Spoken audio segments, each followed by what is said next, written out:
tagasihoidliku välimusega, venelasime täisbussiga, siis sõidan Tšuktiivi suunas ja hetkel tehti siis väikene 20-minutiline paus siit. No see peatus siin Tšuktiidis on küll üsna suvalines kohas, enamik inimesi istub ümber, sõidab edasi, aga mina siit jalutan siis kesklinna. Paistab, et seal majak seal puu otsas on isegi maja number Aades. Tein siin alustuseks väikese botaanikaaia jalutuskäigu. Turvamees seal kohe tegi juttu, et kus sa oled pärit Eestist, tal mingi sugulane seal Eestis elab, Tallinn teadis hästi. Aga põhimõtteliselt, nagu ma sealt infomaterjalidest aru saan, et see oli siis sinna vasakule jääva Tadjani palassi juurde kuuluv aed, mis on nüüd lihtsalt botaanikaaaiaks konverteeritud.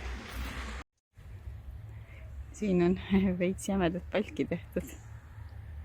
Siukesed suured puurakkad.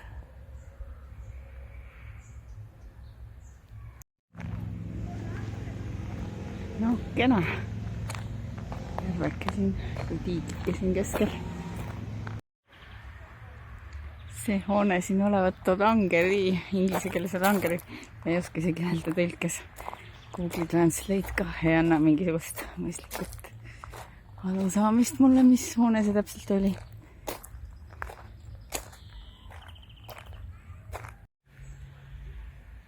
Siin kasvumaja, kus taimi ette kasvatatakse, aga siia sisse ei lasta.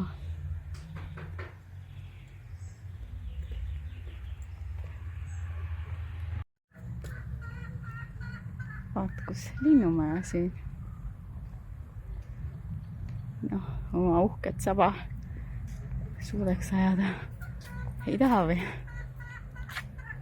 Tahab vist.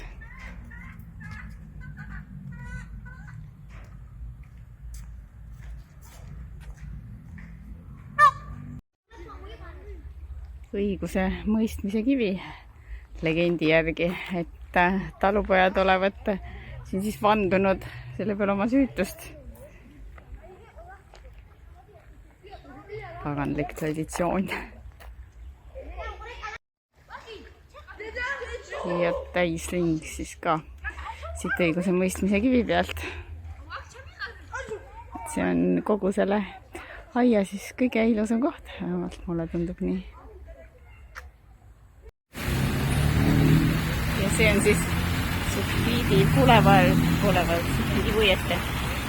Linna kõige ilusam tänavilised siin kahe suure tee vahel.